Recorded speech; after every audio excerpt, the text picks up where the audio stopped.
Friends, ನಿಮ್ಗೆ ಈ ತರ ಯಾವ್ದಾದ್ರು ಅನುಭವ ಆಗಿದ್ಯಾ? ರಾತ್ರಿ ಪೂರ್ತಿ ಕಷ್ಟಪಟ್ಟು ಓದಿರ್ತೀರಾ, ಆ ಒಂದು ಟೆಸ್ಟ್ ಗೆ ಅಂದ್ಬಿಟ್ಟು ಜೀವ ಕೊಟ್ಟು ಪ್ರಿಪೇರ್ ಆಗಿರ್ತೀರಾ. ಆದ್ರೆ ನೆಕ್ಸ್ಟ್ ಡೇ ಎಕ್ಸಾಮ್ ಹಾಲಲ್ಲಿ ಕೂತಾಗ ಮೈಂಡ್ ಬ್ಲಾಕ್ ಆಗುತ್ತೆ. ನೀವು ಓದಿರೋದೆಲ್ಲ ಮರ್ತೋಗಿರ್ತೀರಾ ಅಂಡ್ ನೀವ್ ಅನ್ಕೊಳ್ತಾ ಇರ್ತೀರಾ, ನಾನೇ ದಡ್ಡ, ನನ್ಗೆ ಮೆಮೊರಿ ಪವರ್ ಇಲ್ಲ ಅಂತ. First of all stop blaming your self. Friends, ತಪ್ಪು ನಿಮ್ದಲ್ಲ, ತಪ್ಪು ನಿಮ್ಮ ಬ್ರೈನ್ದು. ಒಂದು ರಿಸರ್ಚ್ ಪ್ರಕಾರ ಮನುಷ್ಯನ ಮೈಂಡ್ ಓದಿದ 24 ಗಂಟೆಯಲ್ಲಿ 70% ಮಾಹಿತಿನ ಮರ್ತು ಬಿಡುತ್ತೆ. ಇದು ಒಂಥರ ಹೇಳ್ಬೇಕು ಅಂದ್ರೆ ಲೀಕಿಂಗ್ ಬಕೆಟ್ ಇದ್ದಾಗೆ. ನೀವು ಎಷ್ಟೇ ನೀರು ಸುರಿದ್ರೂ ಅದು ಲೀಕ್ ಆಗ್ತಾನೆ ಇರುತ್ತೆ. ಆದ್ರೆ ಜಪಾನ್ ನಲ್ಲಿ ಒಂದು ಮ್ಯಾಜಿಕ್ ನಡೀತಾ ಇದೆ. ಅಲ್ಲಿರೋ ಸ್ಟೂಡೆಂಟ್ಸ್ ಸಾವಿರಾರು ಕಾಂಪ್ಲಿಕೇಟೆಡ್ ಅಕ್ಷರಗಳನ್ನ ಸೆಕೆಂಡ್ಸ್ ಗಳಲ್ಲಿ ಕಲ್ತ್ಕೊಂಡ್ಬಿಡ್ತಾರೆ, ಮತ್ತೆ ಅದನ್ನ ವರ್ಷಗಳ ಕಾಲ ನೆನ್ಪಿಟ್ಕೊಳ್ತಾರೆ. ಹೇಗೆ? ಅವ್ರೇನ್ ಹುಟ್ಟದಲ್ಲೇ ಜಿನಿಯಸ್ ಏನಾಗಿರಲ್ಲ, ಅವರು ಹಾರ್ಡ್ ಸ್ಟಡಿ ಮಾಡಕ್ ಹೋಗಲ್ಲ. ನಮ್ ತರ ಅವರು ಸ್ಮಾರ್ಟ್ ಸ್ಟಡಿ ಮಾಡ್ತಾರೆ. ಇವತ್ತು ನಾನು ಜಪಾನ್ ನ 5 ಸೀಕ್ರೆಟ್ಸ್ ಮೆಥಡ್ ನ ಡಿಕೋಡ್ ಮಾಡ್ತೀನಿ. ಇದನ್ನ ನೀವು ಫಾಲೋ ಮಾಡಿದ್ರೆ ನಿಮ್ಮ ಬ್ರೈನ್ ಒಂದು ಸೂಪರ್ ಕಂಪ್ಯೂಟರ್ ಆಗುತ್ತೆ, ಲೈಕ್ ಚಾಟ್ ಜಿಪಿಟಿ. ಸೊ ನಿಮ್ಮ ಒಂದು ಸಮಸ್ಯೆನ ಈ ವಿಡಿಯೋ ನೋಡಾದ್ಮೇಲೆ ನಿಮ್ಮ ಸಮಸ್ಯೆ ಕಂಪ್ಲೀಟ್ಲಿ ಮಾಯ ಆಗುತ್ತೆ. ಸೊ ಇಲ್ಲಿ ಕೂಡ ಒಂದ್ ಸೆಕೆಂಡ್ ಸ್ಕಿಪ್ ಮಾಡಿದೆ, ವಿಡಿಯೋನ ಕೊನೆ ತನಕ ನೋಡಿ. And hi friends, welcome back to decoding success. ಈ ತರ ಮತ್ತಷ್ಟು ಇಂಟ್ರೆಸ್ಟಿಂಗ್ ವಿಡಿಯೋಸ್ ಮುಂದೆ ತರಕ್ಕೆ ಒಂದು ಲೈಕ್ ಮಾಡಿ. ಅಂಡ್ ಅದೇ ತರ ನಮ್ಮ ಚಾನಲ್ ಯಾರಾದ್ರೂ ಹೊಸಬ್ರಾದ್ರೂ ನೋಡ್ತಾ ಇದ್ರೆ ಇವಾಗ ತಾನೇ ಸಬ್ಸ್ಕ್ರೈಬ್ ಮಾಡೋದನ್ನ ಮರೆಯಕ್ಕೆ ಹೋಗಬೇಡಿ. ಸೊ ಇನ್ನ ಬನ್ನಿ ಒಂದ್ ಸೆಕೆಂಡ್ ಲೇಟ್ ಮಾಡಿದ ವಿಡಿಯೋನ ಶುರು ಮಾಡ್ಬೇಡೋಣ. Method number 1, active recall. Friends, ನಾವು ಮಾಡೋ ಮೊದಲು ತಪ್ಪು ಏನೋ ಗೊತ್ತಾ? ನಾವು ಓದಿದ್ದನ್ನೇ ಪದೇ ಪದೇ ಓದ್ತೀವಿ. ನಮ್ಗೆ ಅನ್ಸುತ್ತೆ ಓದಾದ್ಮೇಲೆ ನನ್ಗೆ ಅರ್ಥ ಆಗಿದೆ ಅಂತ. ಆದ್ರೆ ಅದೇ ದೊಡ್ಡ ಸುಳ್ಳು. ಇದು ಹೆಂಗೆ ಅಂತಂದ್ರೆ, ನಾವು ಜಿಮ್ಗೆ ಹೋಗ್ಬಿಟ್ಟು ಬರೀ weights ನ ಸುಮ್ಮನೆ ನೋಡಿದ್ರೆ ಬಾಡಿ ಬರುತ್ತಾ? ಇಲ್ಲ ಅಲ್ವಾ? ಅದನ್ನ ನಾವು ಡೇ ಬೈ ಡೇ ಲಿಫ್ಟ್ ಮಾಡಿ ವರ್ಕೌಟ್ ಮಾಡಿದಾಗ ಮಾತ್ರ ತಾನೇ ಮಸಲ್ಸ್ ಬರೋದು. ಸೊ ಅದೇ ತರ ನಿಮ್ಮ ಬ್ರೈನ್ ಪವರ್ ಬೆಳಿಬೇಕು ಅಂತಂದ್ರೆ ಎಲ್ಲಾನು ಓದ್ಬಿಟ್ಟು ನಿಮ್ಮ ಬ್ರೈನ್ ಗೆ ಹಾಕೋದಲ್ಲ, ಅದನ್ನ ಹೊರಗಡೆ ತೆಗಿಬೇಕು. ಇದಕ್ಕೆ ಆಕ್ಟಿವ್ ರಿಕಾಲ್ ಅಂತಾರೆ. ಈಗ ನಿಮ್ಗೆ ಡೌಟ್ ಬರ್ಬೋದು, ನಾನು ಇದನ್ನ ಹೆಂಗ್ ಮಾಡೋದಪ್ಪ ಅಂತಂದ್ಬಿಟ್ಟು.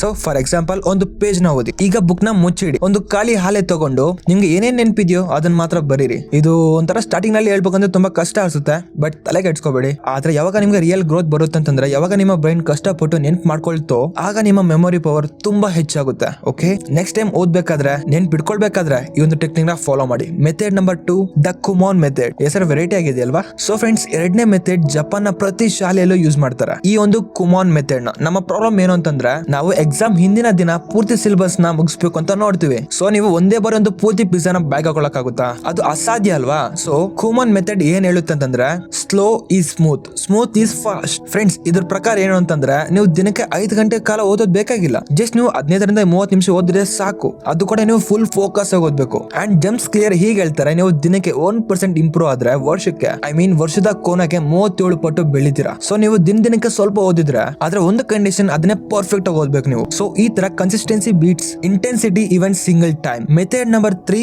The spaced repetition. ಇದನ್ನ ಅರ್ಥ ಮಾಡ್ಕೊಳ್ಳಕ್ಕೆ ಒಂದು ಗಿಡದ ಉದಾಹರಣೆನ ತಗೊಳ್ಳೋಣ. ನೀವು ಒಂದೇ ದಿನ ಒಂದು ಗಿಡಕ್ಕೆ ಒಂದು ಬಕೆಟ್ ನೀರ್ ಸುರಿದು ಆಮೇಲೆ ಒಂದು ವಾರ ನೀವು ನೀರೇ ಹಾಕಿಲ್ಲ ಅಂತಂದ್ರೆ ಏನಾಗುತ್ತೆ? ಆ ಗಿಡ ಸತ್ತೋಗುತ್ತಲ್ವಾ? ಅದೇ ತರ ನಮ್ಮ ಮೆಮೊರಿ ಕೂಡ ಅಷ್ಟೇ. ನೀವು ಒಂದೇ ಸಲ ನೀವು 10 ಗಂಟೆ ಓದ್ಬಿಡ್ತೀನಿ, 5 ಗಂಟೆ ಓದ್ಬಿಡ್ತೀನಿ, 2-3 ಗಂಟೆ ಓದ್ಬಿಡ್ತೀನಿ ಅಂತಂದ್ರೆ ನಿಮ್ಮ ಬ್ರೈನ್ ಯಾವುದೇ ಕಾರಣಕ್ಕೂ ಅದಕ್ಕೆ ಒಪ್ಕೊಳ್ಳೋದೇ ಇಲ್ಲ. ಸೊ ನೀವು ಅದನ್ನ ಸ್ವಲ್ಪವಾಗಿ ರಿಸೀವ್ ಮಾಡ್ಕೋಬೇಕು. ಇದರಲ್ಲಿ ನೀವು ಈ ರೂಲ್ಸ್ ನ ಫಾಲೋ ಮಾಡಿ ಸಾಕು. ಫಸ್ಟ್ ಸ್ಟೆಪ್, ಇವತ್ತು ಓದಿದಿನ ನೀವು ನಾಳೆ ಒಮ್ಮೆ ನೋಡಿ, ಅದಾದ್ಮೇಲೆ 3 ದಿನ ಬಿಟ್ಟು ಮತ್ತೆ ನೋಡಿ, ಅದಾದ್ಮೇಲೆ ವಾರ ಬಿಟ್ಟು ಮತ್ತೆ ನೋಡಿ. ಈಗ ನೀವು ಏನ್ ಓದ್ತಾ ಇದೀರೋ ಗ್ಯಾಪ್ ಕೊಟ್ಟು ಓದಿದ್ರೆ ನಿಮ್ಮ ಬ್ರೈನ್ ಗೆ ಈ ತರ ಸಿಗ್ನಲ್ ಹೋಗುತ್ತೆ, ಇದು ಇಂಪಾರ್ಟೆಂಟ್ ಆದ ವಿಷಯ ಅಂತ ಅಂದ್ಬಿಟ್ಟು ಅದು ನಿಮ್ಮ ಬ್ರೈನ್ ಇಂದ ಡಿಲೀಟ್ ಮಾಡಕ್ಕೆ ಹೋಗಲ್ಲ. ಅರ್ಥ ಆಯ್ತಲ್ವಾ? ಅಂಡ್ ಫ್ರೆಂಡ್ಸ್, ನೀವು ಇಲ್ಲಿವರೆಗೂ ನೋಡ್ತಾ ಇದ್ರೆ ಕಮೆಂಟ್ ಬಾಕ್ಸ್ ನಲ್ಲಿ ತಪ್ಪದೆ ಐ ಆಮ್ ಇಂಪ್ರೂವಿಂಗ್ ಅಂತ ಅಂದ್ಬಿಟ್ಟು ತಪ್ಪದೆ ಕಮೆಂಟ್ ಮಾಡಿ. ಇದರಿಂದ ನೀವು ಎಷ್ಟು ಜನ ಸ್ಟೂಡೆಂಟ್ಸ್ ನೋಡ್ತಾ ಇದೀರ ಅಂತ ಅಂದ್ಬಿಟ್ಟು ನನಗೆ ಗೊತ್ತಾಗುತ್ತೆ. ಅಂಡ್ ನಿಮ್ಗೋಸ್ಕರ ಮತ್ತಷ್ಟು ಇಂಟ್ರೆಸ್ಟಿಂಗ್ ವಿಡಿಯೋಸ್ ನಿಮ್ಮ ಮುಂದೆ ತರಕ್ಕೆ ಹೆಲ್ಪ್ಫುಲ್ ಆಗುತ್ತೆ. ಸೊ ಕಮೆಂಟ್ ಮಾಡೋದನ್ನ ಮರೆಯಕೋಬೇಡಿ. ಇನ್ನು ಟಾಪಿಕ್ ನಲ್ಲಿ ಹೋದ್ರೆ, ಮೆಥಡ್ ನಂಬರ್ 4, ದ ಕೈಸನ್. ಈ 4ನೇ ಮೆಥಡ್ ಒಂದು ಬ್ಯೂಟಿಫುಲ್ ಫಿಲಾಸಫಿ. ಇದರ ಅರ್ಥ ಬಂದ್ಬಿಟ್ಟೆ ಕಂಟಿನ್ಯೂಸ್ಲಿ ಇಂಪ್ರೂವ್ಮೆಂಟ್. ಸೋಮಾರಿಗಳಿಗೂ ಇದು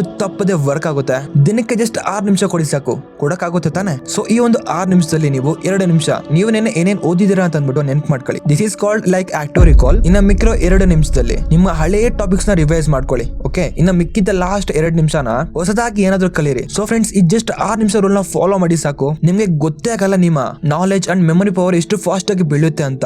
ಸೊ ಫ್ರೆಂಡ್ಸ್, ಇದಕ್ಕೆ ನಿಮ್ಗೆ ದೊಡ್ಡ ಬದಲಾವಣೆ ಏನ್ ಬೇಕಾಗಿಲ್ಲ. ಚಿಕ್ಕ ಸ್ಟೆಪ್ಸ್ ಹಾಕೊಂಡೋಗಿ ಅದೇ ದೊಡ್ಡ ರಿಸಲ್ಟ್ಸ್ ಕೊಡುತ್ತೆ. ಓಕೆ, ಅಂಡ್ ವಿಡಿಯೋನ ಇಲ್ಲಿವರೆಗೂ ನೋಡ್ತಾ ಇರೋರಿಗೆ ನಾನು ನಿಮ್ಗೋಸ್ಕರ ಒಂದು ಬೋನಸ್ ಪಾಯಿಂಟ್ ನ ಹೇಳ್ತೇನೆ. ಇದು ನಿಮ್ಮ ಸ್ಟಡಿನ ಇನ್ನಷ್ಟು ನೆಕ್ಸ್ಟ್ ಲೆವೆಲ್ ಮಾಡುತ್ತೆ. ಓಕೆ, ಸೊ ವಿಡಿಯೋಗೆ ಇನ್ನೂ ಲೈಕ್ ಮಾಡಿದ್ರೆ ಲೈಕ್ ಮಾಡ್ಬಿಡಿ. ಇನ್ನ ಬೋನಸ್ ಮೆಥಡ್ ಬಂದ್ಬಿಟ್ಟೆ shu and ikigai. Last method shu ಅಂತಂದ್ರೆ ಡೀಪ್ ಫೋಕಸ್ ಅಂತ ಅಂದ್ಬಿಟ್ಟು. ಫ್ರೆಂಡ್ಸ್, ಜಪಾನ್ ಸ್ಟೂಡೆಂಟ್ಸ್ ಓದಕ್ಕೆ ಕುತ್ಕೊಳ್ಬೇಕಾದ್ರೆ ಒಂದು ರೂಟಲ್ ಮಾಡ್ತಾರೆ. ಒಂದು ಜಾಗದಲ್ಲಿ ಕುತ್ಕೊಳ್ಳೋದು, ಒಂದು ದೀಪನ ಹಚ್ಚೋದು, ಅಥವಾ ಓದಕ್ಕಿಂತ ಮುಂಚೆ ಒಂದು ಸ್ಪೆಸಿಫಿಕ್ ಮ್ಯೂಸಿಕ್ ನ ಕೇಳ್ತಾರೆ. ಲೈಕ್ ಬೈನರಲ್ ಬೀಟ್ಸ್ ಸರ್ಚ್ ಮಾಡಬಹುದು, ಯೂಟ್ಯೂಬ್ ನಲ್ಲಿ ಸಿಗುತ್ತೆ. ಸೊ ಈ ತರ ಒಂದು ಆಕ್ಟಿವಿಟಿನ ಮಾಡ್ಬಿಟ್ಟು ಅವರು ಓದಕ್ಕೆ ಸ್ಟಾರ್ಟ್ ಮಾಡ್ತಾರೆ. ಇದು ನಿಮ್ಮ ಬ್ರೈನ್ ಗೆ ಲೈಕ್ ಒಂದು ಸ್ವಿಚ್ ಆನ್ ಮಾಡೋ ತರ ಆನ್ ಮಾಡುತ್ತೆ. ನಿಮ್ಮ ಬ್ರೈನ್ ಗೆ ಈ ತರ ಒಂದು ಸಿಗ್ನಲ್ ಹೋಗುತ್ತೆ, ಇದು ಓದೋ ಟೈಮ್ ಅಂತ ಅಂದ್ಬಿಟ್ಟು. ಆಗ ಬ್ರೈನ್ ಅಲರ್ಟ್ ಆಗುತ್ತೆ. ಆದ್ರೆ ಫ್ರೆಂಡ್ಸ್, ಇವಲ್ಲೆಲ್ಲ ಒಂದು ಮೇನ್ ವಿಷಯ ಮಿಸ್ಸಿಂಗ್ ಆಗಿದೆ. ಅದೇನಪ್ಪಾ ಅಂತಂದ್ರೆ, ನಿಮ್ಮ ಹತ್ರ ಒಂದು ಫೆರಾರಿ ಕಾರ್ ಇದೆ, ಇಂಜಿನ್ ಇದೆ, ಎಲ್ಲವೂ ಇದೆ. ಆದ್ರೆ ನಿಮ್ ಕಡೆ ಪೆಟ್ರೋಲ್ ಇಲ್ಲ ಅಂತಂದ್ರೆ ಗಾಡಿ ಮುಂದೆನೆ ಹೋಗುತ್ತಾ ಹೇಳಿ? ಸೊ ಇಲ್ಲ ಅಲ್ವಾ? ಆ ಪೆಟ್ರೋಲ್ ಹೆಸರು ಬಂದ್ಬಿಟ್ಟೆ ಇಕಿಗಾಯ್. ನೀವು ಯಾಕೆ ಓದ್ತಾ ಇದ್ದೀರಾ? ನೀವು ಬರೀ ಮಾರ್ಕ್ಸ್ಗೋಸ್ಕರ ಓದ್ತಾ ಇದ್ದೀರಾ, ಅಥವಾ ನಿಮ್ಮ ಅಪ್ಪ ಅಮ್ಮಗೋಸ್ಕರ ಓದ್ತಾ ಇದ್ದೀರಾ, ಅಥವಾ ನೀವು ಡಾಕ್ಟರ್ ಆಗಿ ಒಂದು ಪ್ರಾಣನ ಉಳ್ಸೋಕೋಸ್ಕರ ಓದ್ತಾ ಇದ್ದೀರಾ? ಈ ಒಂದು ಪರ್ಪಸ್, ಈ ಒಂದು ವೈ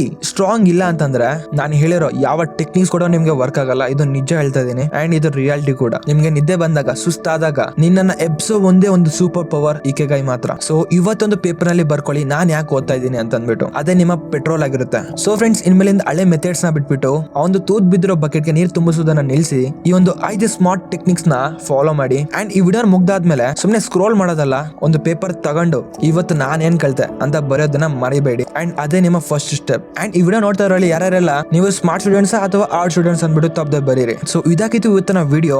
ಸೊ ಈ ತರ ವಿಡಿಯೋಸ್ ನಿಮ್ಗೆ ಮತ್ತಷ್ಟು ತರೋದಕ್ಕೆ ಒಂದೊಂದು ಲೈಕ್ ಮಾಡಿ. ಅಂಡ್ ನಿಮ್ಮ ಎಲ್ಲ ಫ್ರೆಂಡ್ಸ್ ಕೂಡ ಈ ವಿಡಿಯೋನ ತಪ್ಪದೆ ಶೇರ್ ಮಾಡಿ. ಅವ್ರು ಕೂಡ ಒಳ್ಳೆ ಸ್ಕೋರ್ ಮಾಡ್ತಾರೆ.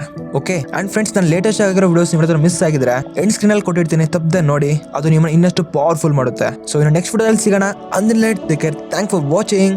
This is Yashwant signing off, and bye guys.